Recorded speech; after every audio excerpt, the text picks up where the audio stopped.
a short while ago I came across a book. It's quite a small book. It's called The Masterpiece and claims to be written by Aristotle. It was written in 1684 and it's a book for midwives explaining all aspects of childbirth, copulation, and you name it, it's in it. Apparently it was quite a seedy book in the 1930s and it was banned in the 1960s. What they've found out since is they believe it was written by a guy called William Salmon, who was regarded by the physicians of the time as the king of quacks. But it appears he was quite commercially minded, selling his products through his published works. He was also a bit of an activist, trying to break the physicians' hold over the medical care away from the apothecaries.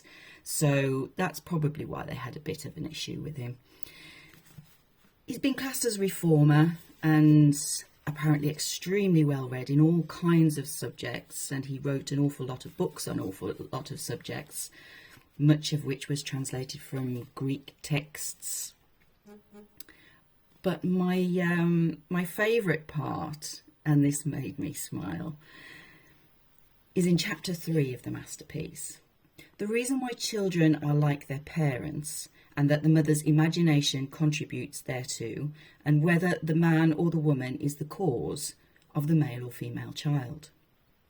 It goes on to say, in the case of similitude, nothing is more powerful than the imagination of the mother. For if she fix her eyes upon any object, it will so impress her mind, that it oftentimes so happens that the child has a representation thereof on some part of the body. And if in act of copulation the woman earnestly look upon the man and fix her mind upon him, the child will resemble its father. Nay, if a woman even in unlawful copulation fix her mind upon her husband, the child will resemble him, though he did not beget it. The same effect has imagination in occasioning warts, stains, mole spots, and darts, though indeed they sometimes happen through frights or extravagant longing. Many women in being with child, on seeing a hare cross the road in front of them, will, through the force of imagination, bring forth a child with a hairy lip. Some children are born with flat noses and wry mouths, great blubber lips and ill-shaped bodies, which must be ascribed to the imagination of the mother who has cast her eyes and mind upon some ill-shaped creature. So basically, if you're pregnant, be very careful what you look at. You know, make sure you've got a photograph at all times of a very good-looking star, or your husband, or you might get into trouble.